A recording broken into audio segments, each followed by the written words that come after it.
السلام علیکم ورحمۃ اللہ وبرکاتہ۔ نحمده ونصلي ونسلم على رسوله الكريم اما بعد فاعوذ باللہ من الشیطان الرجیم بسم اللہ الرحمن الرحیم هو الاول والآخر والظاہر والباطن وهو بكل شيء علیم۔ صدق اللہ مولانا العظیم وبلغنا رسوله النبی الامین الکریم ونحن على ذلك لمن الشاہدین والشاکرین والحمد للہ رب العالمین۔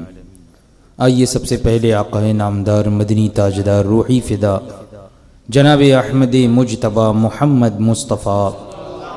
صلی اللہ تعالی علیہ وسلم کی بارگاہ بے کس پناہ میں ہدیہ درود نچھاور کریں۔ اللہم صلی علی سیدنا و مولانا محمد معدن الجود والکرم وعلی آلہ و اصحابہ بارک وسلم صلاۃ و سلام علیک یا سیدی یا رسول اللہ صلی اللہ تعالی علیہ وسلم۔ درس جعل حق میں علم غیب سے متعلق بیان جاری ہے، اور اس سے پہلے حضور اقدس صلی اللہ تعالی علیہ وسلم کے علم غیب کے ثبوت میں قرآن پاک کی آیات کریمہ، ان آیات کریمہ کی تفاسیر، تشریح اور احادیث کریمہ اور احادیث کی تشریحات بیان ہوئی۔ اب یہ چوتھی فصل آج بیان ہو رہی ہے، جس کے اندر علماء امت کے اقوال بیان کیے جائیں گے۔ اس امت کے جو بزرگان دین ہیں، جو علماء ہیں، وہ علماء دین، علماء امت کے اقوال دربار علم غیب کیا ہیں، علم غیب کے بیان میں ان کا کیا موقف ہے اور ان کا کیا کہنا ہے حضور اقدس صلی اللہ تعالی علیہ وسلم کے علم غیب سے متعلق۔ تو فرماتے ہیں حضرت علامہ مفتی احمد یار خان نعیمی علیہ رحمت و رضوان کہ مدارج النبوہ کے خطبے میں شیخ محقق شیخ عبدالحق محدث دہلوی علیہ رحمت و رضوان فرماتے ہیں کہ قرآن پاک کی جو آیت کریمہ ہے هو الاول والآخر والظاہر والباطن وهو بكل شيء علیم، جس کا ترجمہ یہ ہے کہ وہی اول ہے، وہی آخر ہے، وہی ظاہر ہے، وہی پوشیدہ، اور وہ ہر چیز کو جانتا ہے۔ تو فرماتے ہیں اس آیت کے تحت، اس کی تفسیر میں، کہ یہ آیت کریمہ هو الاول والآخر والظاہر والباطن، کہ وہی اول ہے، وہی آخر ہے، اور وہی ظاہر اور پوشیدہ، اور وہ ہر چیز کو جاننے والا ہے۔ اس کے بارے میں فرماتے ہیں کہ یہ اللہ تبارک و تعالی کی حمد بھی ہے اور نعت مصطفیٰ بھی ہے۔ یہ اللہ تبارک و تعالی کی حمد بھی ہے، یعنی یہ اس آیت کریمہ سے مراد حضور اقدس صلی اللہ تعالی علیہ وسلم کی ذات کریمہ بھی ہے، اور اس آیت کریمہ سے مراد اللہ تبارک و تعالی کی ذات بھی ہے، یعنی وہی اول ہے، وہی آخر ہے، وہی ظاہر باطن۔ تو فرماتے ہیں یہ خدا کی حمد بھی ہے اور نعت مصطفیٰ علیہ السلام بھی۔ چنانچہ فرماتے ہیں کہ حضور علیہ السلام تمام چیزوں کے جاننے والے ہیں، تمام چیزوں کے جاننے والے ہیں، ذات الہی کے شیونات کے، یعنی اللہ تبارک و تعالیٰ کی ذات کی کیا شانیں ہیں، ان شیونات کے بھی جاننے والے ہیں، صفات حق کے احکام کے، جو اللہ تبارک و تعالیٰ کی صفات ہیں اور جو احکام ہیں، اسماء کے، اللہ کے اسماء الہیہ کے، افعال کے، آثار کے، اور سارے ظاہری باطنی اول و آخر کے علوم کا احاطہ فرما لیا ہے۔ یعنی حضور اقدس صلی اللہ تعالی علیہ وسلم کے علم نے اللہ تبارک و تعالی کی ذات کی شیونات اور صفات حق کے احکام اور اسماء اور افعال اور آثار اور سارے ظاہری اور باطنی اول اور آخر کے علوم کا احاطہ فرما دیا ہے، سب کو گھیرے ہوئے ہے حضور کا علم۔ اسی مدارج النبوہ میں جلد اول میں ہے باب پنجم در ذکر فضائل آن حضرت صلی اللہ تعالی علیہ وسلم، صفحہ نمبر 144 میں ہے کہ حضرت آدم علیہ السلام سے سور پھونکنے تک، یعنی قیامت جو قائم ہوگی سور پھونکا جائے گا، حضرت آدم علیہ السلام سے سور پھونکنے تک تمام حضور علیہ السلام پر ظاہر فرما دیا۔ اللہ تبارک و تعالی نے سب کچھ ظاہر فرما دیا تاکہ اول سے آخر تک کے سارے حالات آپ کو معلوم ہو جائیں، اور حضور علیہ السلام نے بعض حالات کی خبر اپنے صحابہ کو بھی عطا فرمائی، اپنے صحابہ کو بھی دی۔ علامہ زرقانی شرح مواہب اللدنیہ میں فرماتے ہیں کہ احادیث اس پر متواتر ہیں اور ان کے معانی اس پر متفق ہیں، یعنی حدیثیں متواتر روایات کے ساتھ ہیں۔ متواتر کہتے ہیں ایسی حدیث جس حدیث کو ہر زمانے میں ایک بڑی جماعت نے روایت کیا ہو، جن کا جھوٹ پر متفق ہونا محال، یعنی یہ جھوٹ نہیں ہو سکتی روایت، وہ روایت جھوٹی نہیں ہو سکتی ہے، کیونکہ ہر زمانے میں اس حدیث کو، یعنی حضور کے قول کو یا حضور کے عمل کو، حضور کے فعل کو جو ہے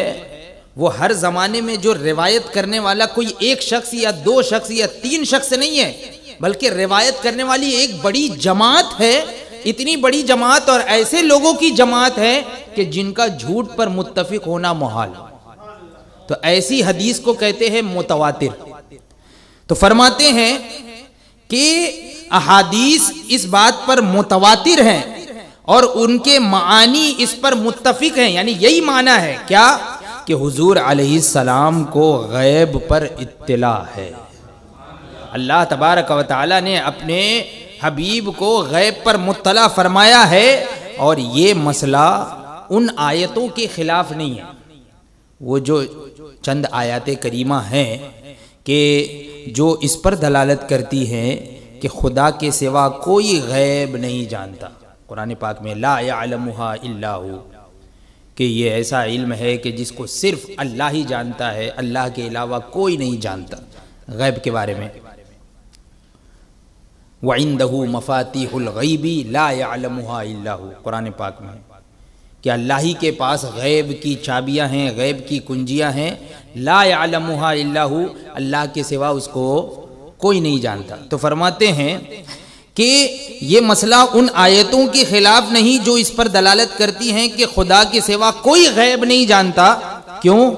فرماتے ہیں کیونکہ جس کی نفی ہے، یعنی اللہ کے علاوہ کوئی نہیں جانتا، یہ جو نفی کی جا رہی ہے کہ اللہ کے علاوہ کوئی اس کو نہیں جانتا،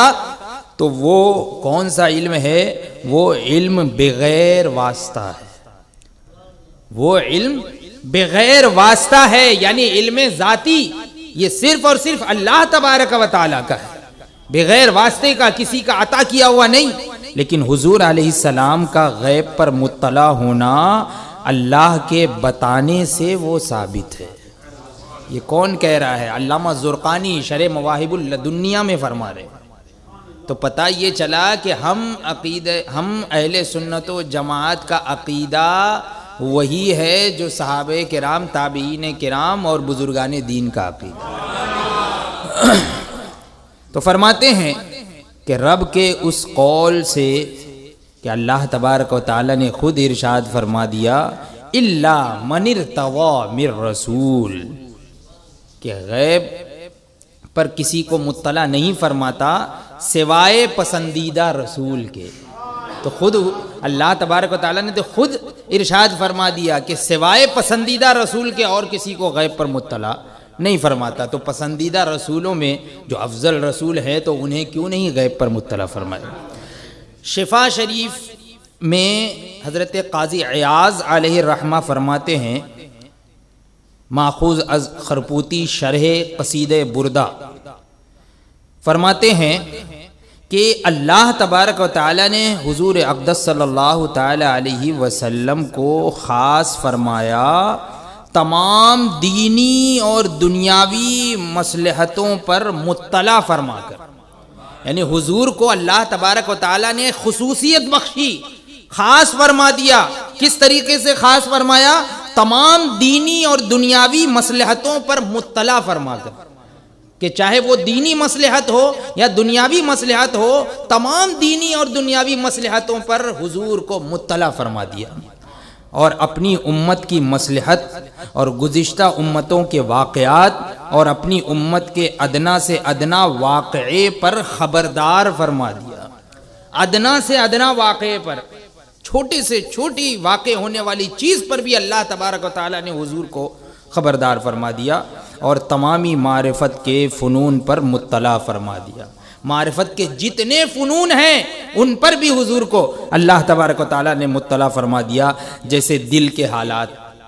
کہ حضور جانتے ہیں دل کے حالات کو بھی۔ یہ کون کہہ رہا ہے؟ یہ شفا شریف صاحب شفا حضرت علامہ قاضی عیاض علیہ رحمت و رضوان، یہ جلیل القدر بزرگ اور صاحب کشف ولی ہے، تو وہ اپنی کتاب میں فرما رہے ہیں کہ جیسے کہ دل کے حالات، جیسے دل کے حالات حضور جانتے ہیں، ایسے ہی فرائض عبادات، کس پر کون سی عبادت فرض ہے نہیں ہے، کون فرض چھوڑ رہا ہے نہیں چھوڑ رہا ہے، اور علم حساب۔ قصیدہ بردہ شریف میں ہے، قصیدہ بردہ شریف کا شعر ہے کہ فَإِنَّ مِن جُودِكَ الدُّنْيَا وَضَرَّتَهَا وَمِنْ عُلُومِكَ عِلْمَ اللَّوْحِ وَالْقَلَمِ۔ قصیدہ بردہ شریف کا یہ شعر جس کا ترجمہ یہ ہے فَإِنَّ مِن جُودِكَ الدُّنْيَا وَضَرَّتَهَا، دنیا اور آخرت یہ حضور آپ ہی کے کرم سے،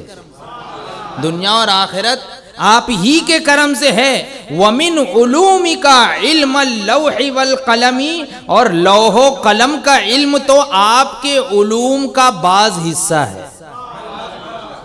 حضور کے علم سے لوح قلم کا علم، جو یعنی لوح قلم میں ہر چیز ہے۔ قرآن پاک میں بھی ارشاد ہوا کہ فِيهِ تِبْيَانًا لِكُلِّ شَيْءٍ، کہ لوح میں جو لوح ہے، جو تختی ہے، تو وہ اس پر جو ہے وہ ہر چیز لکھی ہوئی ہے، ہر چیز لکھی ہوئی ہے، ہر چیز کا بیان ہے۔ تو کیا فرماتے ہیں قصیدہ بردہ شریف میں کہ لوح و قلم کا علم، یا رسول اللہ صلی اللہ تعالی علیہ وسلم، یہ لوح و قلم کا علم تو آپ کے علوم کا ایک حصہ ہے، آپ کے علوم کا بعض حصہ ہے۔ شرح قصیدہ بردہ مصنفہ علامہ ابراہیم باجوری میں اس شعر کے ماتحت ہے، یعنی اسی شعر کی تشریح فرماتے ہوئے علامہ ابراہیم باجوری فرماتے ہیں کہ اگر کہا جائے کہ جب لوح و قلم کا علم یہ حضور علیہ السلام کے علوم کا کیا ہوا؟ بعض ہوا، کچھ بعض ہوا، تو دوسرے بعض کون سے علوم ہیں؟ جب لوح و قلم کا علم یہ حضور کے علوم کا بعض ہوا، تو پھر حضور کے اور جو بعض ہے وہ کون سے ہیں، کون سے علوم ہیں؟ تو جواب دیا جائے گا کہ وہ بعض آخرت کے حالات کا علم ہے، یعنی دنیا و ما فیہا تو ہو ہی گئی، کائنات ہو گئی، آخرت کے حالات کا علم ہے جس کی اللہ تبارک و تعالی نے حضور علیہ السلام کو خبر دے دی، کیونکہ قلم نے تو لوح میں وہی لکھا جو قیامت تک ہونے والا، قلم نے جو لکھا لوح پر تو یہ کب تک کا لکھا؟ وہی سب چیزیں لکھی جو قیامت تک ہونے والی ہے۔ اب اس کے علاوہ جو بعض یعنی آخرت کے علوم پر بھی اللہ تبارک و تعالی نے اپنے حبیب کو مطلع فرما دیا۔ ملا علی قاری حل العقدہ شرح قصیدہ بردہ میں اسی شعر کے ماتحت فرماتے ہیں، یہی والا شعر فإن من جودك الدنيا وضرتها ومن علومك علم اللوح والقلم۔ اسی شعر کی تشریح کرتے ہوئے اس کے ماتحت فرماتے ہیں کہ اور لوح و قلم کے علوم حضور علیہ السلام کے علوم کے بعض اس لیے ہیں کہ حضور کے علوم منقسم ہیں جزئیات اور کلیات اور حقائق اور معرفت اور ان معرفتوں کی طرف جن کا تعلق ذات اور صفات سے ہے۔ یعنی حضور کا علم اتنا وسیع ہے، منقسم ہے، یعنی حضور کے علم کی کئی قسمیں ہیں کہ علوم حضور یہ جزیات پر بھی مشتمل ہے، کلیات پر بھی مشتمل ہے، حقائق پر بھی مشتمل ہے، معرفت پر بھی مشتمل ہے، اور ان معرفتوں پر بھی مشتمل ہے کہ جن کا تعلق اللہ تبارک و تعالیٰ کی ذات اور صفات سے۔ لہذا لوح و قلم کا علم کیا فرماتے ہیں، دیکھیے آگے فرماتے ہیں لہذا لوح و قلم کا علم حضور علیہ الصلاۃ والسلام کے علم کے دریاؤں کی ایک نہر ہے۔ لوح و قلم کا علم یہ حضور علیہ السلام کے علم کے دریاؤں کی ایک نہر ہے، سمجھ لو، اور حضور علیہ السلام کے علم کے سطروں کا ایک حرف ہے۔ یعنی اگر حضور کے علم کو لکھا جائے تو سمجھ لیجئے کہ وہ سطر یعنی لائن، تو اس لائن کا ایک ورڈ ایک حرف جیسا ہوتا ہے۔ یہ جو ہے اگر موازنہ کیا جائے لوح و قلم کے علم اور حضور کے علم کا، تو حضور کا علم ایسا ہے جیسے کہ حضور کا علم، لوح و قلم کا علم یہ حضور کے علم کے سامنے ایسا ہے جیسے کہ سطروں کے مقابلے میں ایک حرف۔ یعنی یہ لائن ہے تو لائن میں شروع میں ایک حرف جیسے ہوتا ہے، ویسے لوح و قلم کا علم یہ حضور کے علم کے مقابلے میں۔ تو ان عبارتوں نے فیصلہ فرما دیا کہ وہ لوح و قلم جن کے علوم کو قرآن نے فرمایا وَلَا رَطْبٍ وَلَا يَابِسٍ إِلَّا فِي كِتَابٍ مُبِينٍ، کہ کوئی خشک و تر چیز ایسی نہیں جو لوح محفوظ میں نہ ہو۔ قرآن نے خود فرمایا کہ کوئی بھی چیز خشک و تر ایسی نہیں ہے جو لوح محفوظ میں نہ ہو۔ اس کے علوم علم مصطفیٰ صلی اللہ تعالی علیہ وسلم کے سمندروں کا ایک قطرہ ہے۔ تو معلوم ہوا کہ ما کانا وما یکون کا علم حضور علیہ السلام کے دفتر کا ایک نقطہ ہے۔ کہ ما کانا وما یکون کے ثبوت مانگ رہے ہو، ارے ما کانا وما یکون کا علم تو حضور کے دفتر کا ایک نقطہ ہے، سمجھ لو۔ آپ کو ما کانا وما یکون سے کہیں حد درجہ بڑھ کر علوم عطا کیے گئے۔ امام بوصیری قصیدہ بردہ، صاحب قصیدہ بردہ، اپنے ایک دوسرے قصیدے میں، قصیدہ بردہ شریف کے علاوہ دوسرے قصیدہ جس کا نام ہے قصیدہ ام القرط، تو قصیدہ ام القرط میں فرماتے ہیں کہ وسع العالمین علما وحکما فہو بحر لم تعیہ الاعیاء، کہ حضور علیہ السلام نے اپنے علم اور اخلاق سے جہانوں کو گھیر لیا، کائنات کو اپنے علم سے گھیر لیا۔ تو آپ ایسے سمندر ہیں کہ اس سمندر کو گھیرنے والے نہ گھیر سکے۔ ایسا سمندر ہے کہ اس کو گھیرنے والے نہیں گھیر سکے، یعنی حضور کے علم کا احاطہ کوئی مخلوق نہیں کر سکتی۔ حضور کے علم کو کوئی گھیر نہیں سکتا ہے، اس کو کوئی نہیں گھیر سکا۔ شیخ سلیمان جمل اس شعر کی شرح میں فتوحات احمدیہ میں فرماتے ہیں کہ آپ کا علم تمام جہانوں یعنی جن و انسان اور فرشتوں کے علم کو گھیرے ہوئے ہے، کیونکہ رب تبارک و تعالیٰ نے آپ کو تمام عالم پر خبردار فرمایا، تو اگلے پچھلوں کا علم سکھایا اور ما کانا وما یکون بتایا۔ ما کانا وما یکون یعنی جو ہو چکا اور جو ہونے والا ہے، اس کو ما کانا وما یکون بولتے۔ تو ما کانا وما یکون بھی بتایا، اگلے پچھلوں کا علم سکھایا، اور حضور علیہ السلام کے علم کے لیے علم قرآن کافی ہے کہ خدا تبارک و تعالی فرماتا ہے ہم نے اس کتاب میں کوئی چیز اٹھا نہ رکھی، یعنی اس میں سب کچھ بیان ہو گیا۔ تو جب اس کتاب میں سب کچھ بیان ہو گیا تو حضور کو بھی سب کچھ علم حاصل ہو گیا۔ امام ابن حجر مکی اس شعر کی شرح میں افضل القرآن میں فرماتے ہیں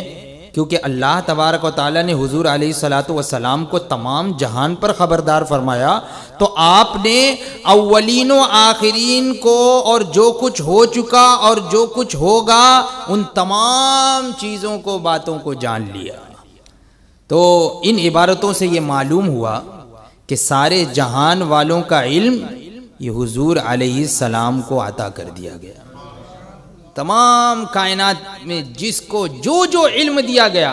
وہ تمام علوم حضور کو عطا کر دیے گئے۔ جہان والوں میں حضرت آدم بھی ہیں، ملائکہ بھی ہیں، ملک الموت بھی ہے، شیطان بھی ہے، سب ہیں۔ فرماتے ہیں جہان والوں میں حضرت آدم و ملائکہ و ملک الموت اور شیطان ہے۔ ملک الموت اور شیطان کے لیے علم غیب تو دیوبندی بھی مانتے ہیں۔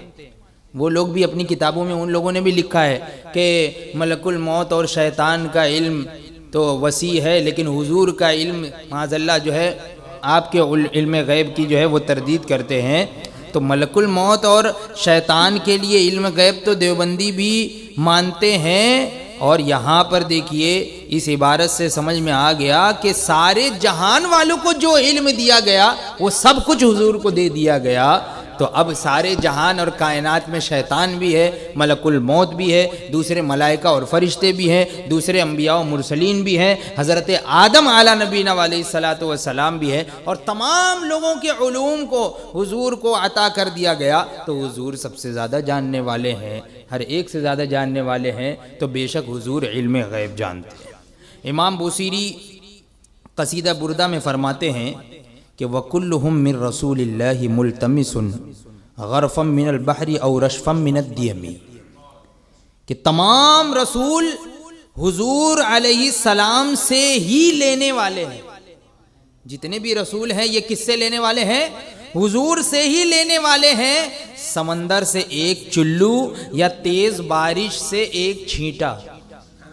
یعنی یہ تمام رسولوں کا علم حضور کے علم کے مقابلے میں ایسے ہے، یعنی حضور کے ہی علم سے وہ لینے والے ہیں، حاصل کرنے والے ہیں، جیسے کہ سمندر سے ایک چلو لے لیا جاتا ہے یا تیز بارش سے ایک چھینٹا اپنے اوپر آ جایا کرتا ہے، تو اس طریقے سے تمام رسولوں کو حضور کے علم سے عطا کیا گیا۔ تو حضور کا علم کتنا! علامہ خرپوتی شرح قصیدہ بردہ میں اس شعر کے ماتحت فرماتے ہیں کہ ہر نبی نے حضور علیہ السلام کے اس علم سے مانگا، ہر نبی نے مانگا، حضور کے اس علم سے مانگا اور لیا جو وسعت میں سمندر کی طرح ہے۔ یعنی وہ جو حضور کا علم جو وسعت میں کشادگی میں سمندر کی طرح ہے، تو ہر نبی نے حضور علیہ السلام کے اس علم سے مانگا اور حاصل کیا، لیا، اور سب نے کرم حضور کے اس کرم سے حاصل کیا، حضور کے ہی کرم سے کرم حاصل کیا جو تیز بارش کی طرح ہے، کیونکہ حضور علیہ السلام فیض دینے والے ہیں اور وہ نبی فیض لینے والے ہیں۔ بتائیے تمام انبیاء بھی حضور سے فیض حاصل کرنے والے ہیں اور حضور فیض لٹانے والے ہیں، دینے والے ہیں، کیونکہ رب تبارک و تعالی نے اولاً سب سے پہلے حضور علیہ السلام کی روح پیدا فرمائی، حضور کی روح پیدا فرمائی، پھر اس روح میں نبیوں کے اور ما کانا وما یکون کے علوم رکھے، سب علم رکھا اس روح میں، پھر ان رسولوں کو پیدا فرمایا، پھر اس کے بعد ان رسولوں کو پیدا فرمایا، تو ان سب نے اپنے علوم حضور علیہ الصلوۃ والسلام سے ہی حاصل کیے، حضور سے ہی حاصل کیے۔ بس یہاں پر یہ بتانا ہے کہ علماء امت اسلامیہ، اس امت کے علماء نے بھی یہی عقیدہ رکھا اور یہی بیان فرمایا، یہی تحریر فرمایا، یہی شائع فرمایا کہ حضور علیہ الصلوۃ والسلام کا علم یہ تمام کائنات کے تمام لوگوں کے علم کو گھیرے ہوئے ہے، بلکہ کائنات کے جتنے بھی افراد ہیں، جتنی بھی چیزیں ہیں، جتنے بھی لوگ ہیں، جتنے بھی اشخاص ہیں، چاہے وہ ملائکہ ہوں، رسول ہوں، انبیاء ہوں، کوئی بھی ہو، ان تمام لوگوں نے جو علم حاصل کیا وہ سب کے سب حضور کے علوم کا ہی حصہ ہے۔ تو اب اس سے یہ پتہ چلا کہ حضور اقدس صلی اللہ تعالیٰ علیہ وسلم کو اللہ تبارک و تعالیٰ نے صرف ما کانا وما یکون کا ہی علم عطا نہیں فرمایا، بلکہ ما کانا وما یکون کا علم یہ حضور کے علم کے آگے تو ایسا ہے جیسے کہ سمندر میں ایک قطرہ۔ ما کانا وما یکون کا علم، تو ما کانا وما یکون کے علم سے بڑھ کر اللہ تبارک و تعالیٰ نے حضور کو علوم غیبیہ پر مطلع فرمایا، اور یہی ہم اہل سنت و جماعت کا عقیدہ ہے، اور دعا بھی یہی ہے کہ اللہ تبارک و تعالیٰ ہم تمام لوگوں کے عقیدے اور ایمان کی حفاظت فرمائے، حضور اقدس صلی اللہ تعالیٰ علیہ وسلم سے سچی محبت اور عقیدت رکھنے کی توفیق عطا فرمائے، ہر طرح کی گستاخیوں، ہر طرح کی بے ادبیوں سے ہمیں محفوظ و معمون فرمائے۔ وآخر دعوانا ان الحمد للہ رب العالمین۔